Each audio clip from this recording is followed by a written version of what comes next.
The story begins with a young man named Takumi Kayano. Until a few hours ago, he was just a 28-year-old Japanese man. But now I am walking through a forest in another world. Some sinister-looking wolves were watching and growling at me, as if they wanted to eat me. When I arrived in this world, I acquired the ability to open a screen with the description and statistics of others as if it were a video game. Apparently, they were C-rank monsters called red wolves. Luckily, when I arrived in this world, I also acquired the ability to use wind magic. That is how I was able to defeat them all easily. With a wind attack called air shot, after I was done, I decided to store them in my inventory. Another very useful skill I acquired when I arrived here. The way I got to this place was quite strange. Suddenly, I was in a completely white place and a guy in front of me started apologizing to me. Though I didn't get why he was apologizing, this person introduced himself as Sifil. Although he said I could just call him Sail, he also said he was a god. Something absurd and hard to believe. I think this must be some new kind of scam. As if reading my mind, Sail quickly said it wasn't a scam. According to Sail, he was trying to repair a space-time rift and accidentally killed me when attacking the rift, not realizing I was on the other side of it. As an apology, he gave me a new body and sent me to Teldia, a world he manages. He also let me understand this new world's language and gave me several more skills. Opening the stats screen, I could see I was now level 3. I could control various types of magic and was apparently 20 years old. I think he made me younger too. Suddenly, I heard a noise in the trees, but it wasn't a monster. It was two twin children. I tried to ask if they were with someone or if they were lost, but they seemed afraid of me. The only sound from them was their rumbling stomachs. They were likely hungry from being alone here for so long. Luckily, Sail left some food in the inventory. I also noticed their clothes looked quite worn, so I gave them new clothes. I couldn't leave them alone in this dangerous forest, so after eating, I invited them to join me. Since they don't speak, I decided to open the stat screen to check their names. All I learned was that they were 5 years old, but apparently had no name, so I named them Ellen and Elena. As we moved through the forest, they started running straight towards some monsters. I thought of using magic to help them, but I stopped, thinking I might accidentally hit them. Surprisingly, the two of them attacked the monsters with incredible strength. Apparently, they ran because they wanted to beat the monsters, but I told them they should tell me first next time. I hadn't thought about it, but when I found them in this forest, they were unharmed. I guess it makes sense that they're strong. For the rest of the way, they kept defeating the monsters we came across, so I didn't even have to do anything. At sunset, we stopped to make camp. Alan and Elena helped me gather branches, and by imbuing a crystal with magic, we made a fire to eat some delicious meat. Seeing them smile as we ate, I got the impression that they had grown fond of me. The next day, we arrived in the city. I told the guards we came from the Gaia forest, but from their looks, I knew they didn't believe me. The Gaia forest was a rank, so it was normal they'd be suspicious of my story. I changed my story and said I just went for medicinal herbs at the edge of the forest. To let me in, they asked for my ID, but I was new to this world. I didn't have an ID yet. I told him I was from a rural area and didn't have my ID yet. Luckily, he believed me this time and told me I had to fill out some documents. Upon entering the place, we found 3 crystal spheres in front of us. Apparently, they used these spheres to check for criminal records. I doubt any of us has one, but since I don't know them, I am a little nervous. After completing the process, we were given temporary cards and advised that if we plan to stay longer, we should get one at the guild. Being in a city full of strangers, Alan and Elena felt very nervous. They kept hiding behind my legs. The first thing we did was go to the church. There I prayed to a statue of Sail to communicate with him. I told him about the children I found in the forest and brought to the city, but I decided to tell him a little lie. I said I planned to leave them at an orphanage. This made Sail nervous and he tried to stop me, as I imagined this was his fault. I already thought it was strange that 2 children were alone in such a dangerous forest, and on top of that, they both had enormous strength, enough to defeat monsters. Even though I discovered his deception, Sail said he couldn't tell me who those children really were. In this world, there are gods of wind, fire, water, and earth, plus the goddess of creation, Marianola. I imagine that if the god of wind is forbidden to speak, it must be for something related to the other gods. All Sail could tell me was that the 2 kids are special and it was dangerous to leave them alone in the forest. That means I did the right thing by taking them with me. Finally, I asked him if it was okay to keep interacting with the children. According to Sail, it was fine, and I was also doing him a favor. This bothered me a little, but I didn't intend to leave them in an orphanage anyway, so it is fine. This long journey left us tired, so I decided it was time to go to an inn and finally rest in a bed. When I jumped on the bed, it felt very soft. Alan and Elena imitated me and both jumped on the bed, which brought big smiles to their faces. The next day, I greeted them with a good morning out of habit, but I was surprised when they both greeted me back. Since we started traveling together, this was the first time I heard them speak. When we arrived at the guild to register, we were helped by a very kind receptionist named Luna. I was worried that Alan and Elena were too young to register, but apparently there was no age limit. While we filled out the application, I looked at the guild in awe. It was unlike any place in Japan. Alan and Elena seemed scared to see so many strangers, so I told them they had nothing to fear and patted their heads. Luna brought us our IDs. Looking at mine, I found I was now level 11, when until recently, I was level 3. It was probably from defeating so many monsters. Luna was also kind enough to explain to us how the guild works. The ranks go from F, the lowest of all, to S, the rank of heroes. There are supposedly double S ranks, but no one has achieved it yet. Adventurers can form groups to complete requests, and the group's level is an average of its members' levels. Since we're at the guild, I wanted to register us as a group. We were somehow related to the gods, and since the children reminded me of angels, I decided the group's name would be White Wings. On the notice board, there were all kinds of requests, collecting herbs or monster materials, hunting requests, and even requests to escort people or goods. For our first request, I decided to do something simple, collect Lyri herbs. The time limit to complete the request was 3 days. To collect the herbs, we headed to a forest near the city. This forest was quite safe. The only monsters were rank E and F. For example, some small and adorable slimes. After walking for a bit, we found the first Lyri herb.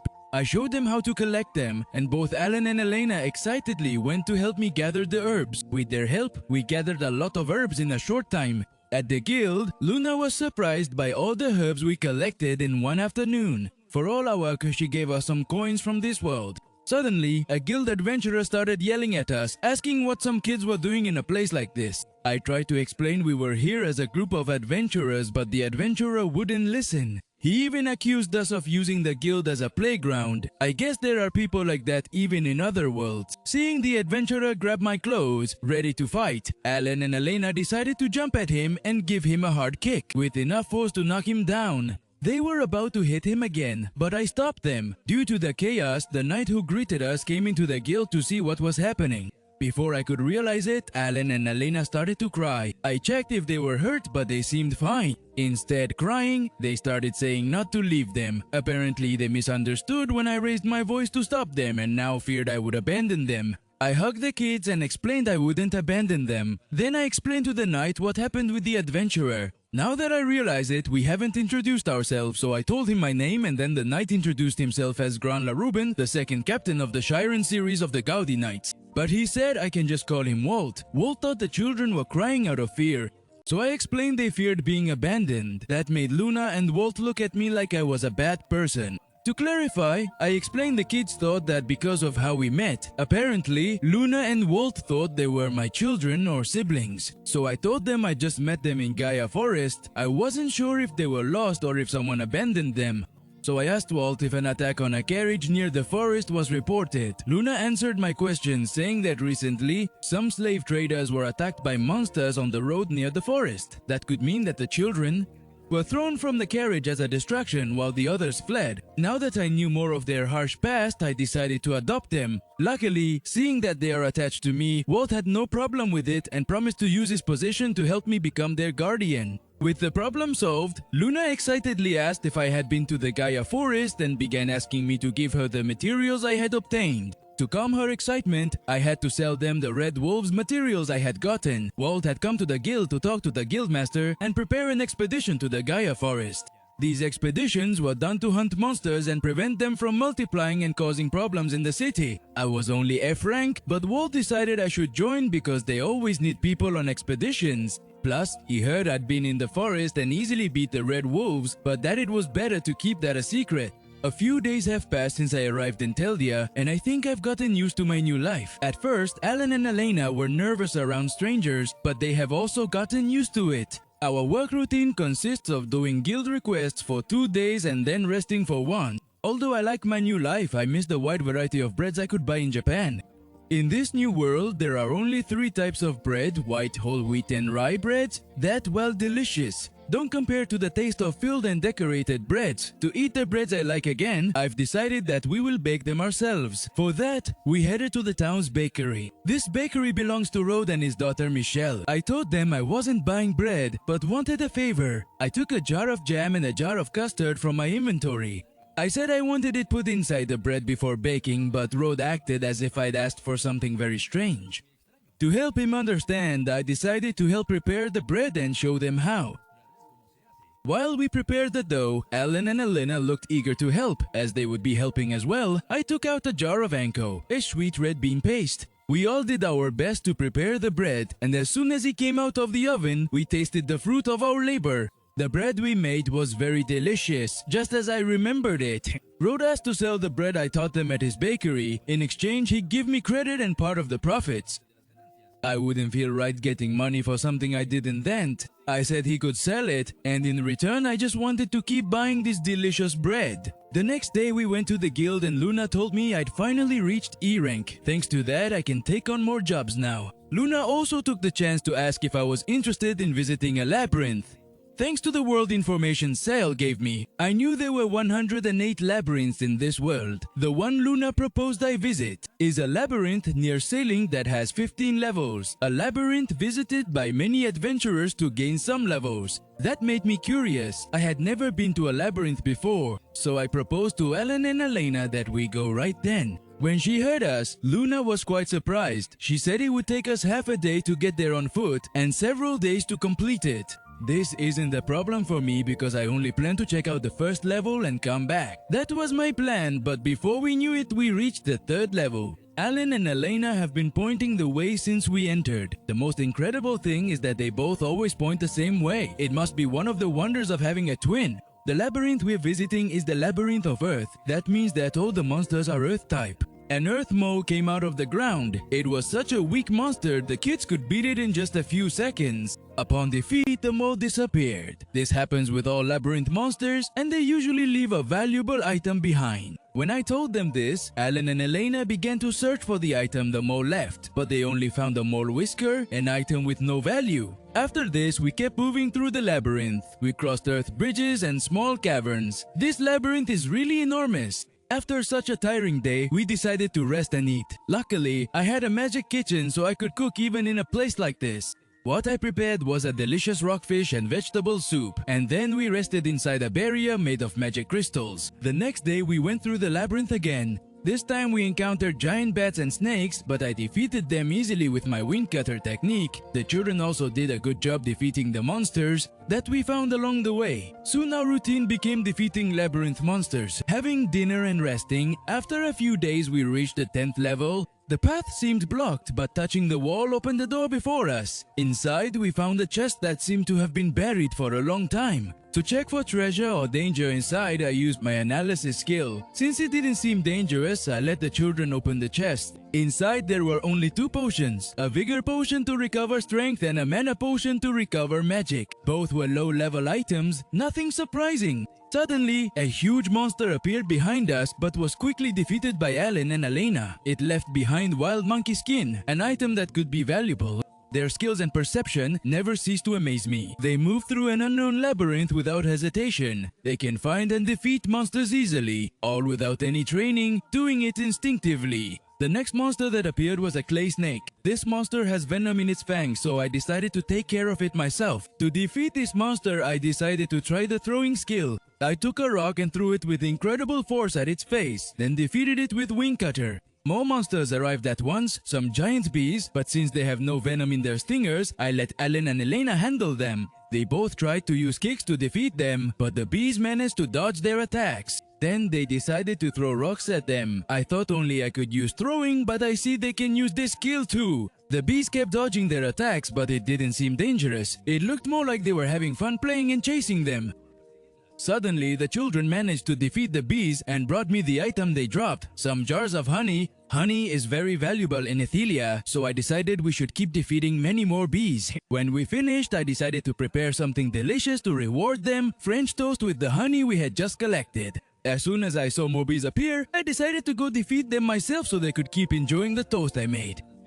I killed several bees, but for some reason they kept coming. Maybe they are attracted by the smell of honey. Alan and Elena also started killing bees again. Their power is incredible. In an instant, all the bees disappeared. Thanks to them, we were able to get much more honey. Without realizing it, we reached level 15. In front of us was a huge and unsettling door. Surely behind it was the boss of this labyrinth. Upon entering, the door closed and a huge earthworm appeared. This time I decided to handle the monster myself. I first tried to attack with Wind Cutter, but the monster managed to dodge it. The worm started throwing sandballs at me. Its ability to use magic was clear proof that this was the final boss. This time I tried to use air shot to destroy its sandballs and then attacked it with wind arrow.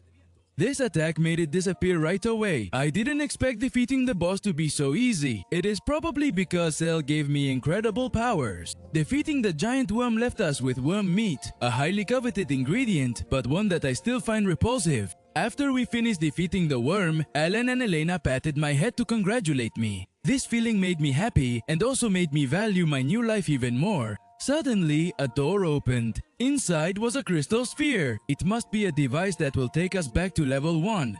There was also a chest containing fire bombs. These bombs can explode when imbued with magic. Their mechanism reminds me of the grenades from my world. When I realized the children were playing with them carelessly, so I decided it was best to put them away. Finally, the three of us touched the crystal sphere. Once it returned us to the exit, the feeling of seeing the sun again was unmatched. The children told me there was a dog watching us, although it looked more like a wolf than a dog. For some reason, the wolf was wagging its tail as if it were a dog. Since the children weren't worried, it must mean it wasn't a dangerous monster. I decided to use appraisal to clear up any doubts. The supposed dog was a Fenrir, an S-rank monster. It also said it had a pact with me, which was odd since I didn't recall making a pact with a wolf.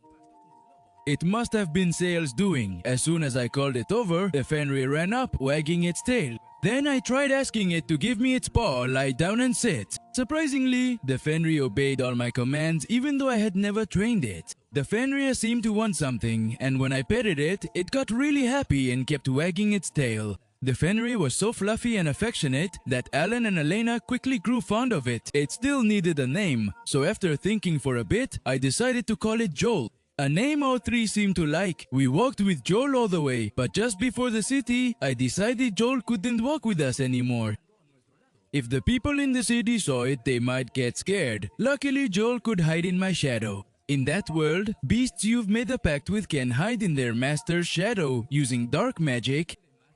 This would help us walk through the city without scaring anyone. The first place we went to was the church. I wanted to talk to Sailel and ask him if he had anything to do with Joel. Sail was happy to see me and greeted me like an old friend he hadn't seen in a very long time. When I asked if he had anything to do with Fenrir, he looked confused and told the water it wasn't fair. So he decided that he would send me a beast too. He started to say that tomorrow morning outside the city, but I interrupted him before he could finish talking. Since he mentioned water, I guess he meant the water god sent me Fenrir. Sail confirmed it, saying the water god sent him as thanks, but I couldn't recall anything the water god would thank me for. The only thing I could think of was the twins. Both of their abilities were based on water. I guess it makes sense they're related to the water god. That night, we slept in a soft bed again after so long, which felt very good. The next morning, we left the city as Sail had said. Suddenly, a white tiger and a bird appeared in front of us. Thanks for making it to the end. Comment part 2 if you liked the video. Subscribe and like to help the channel grow more.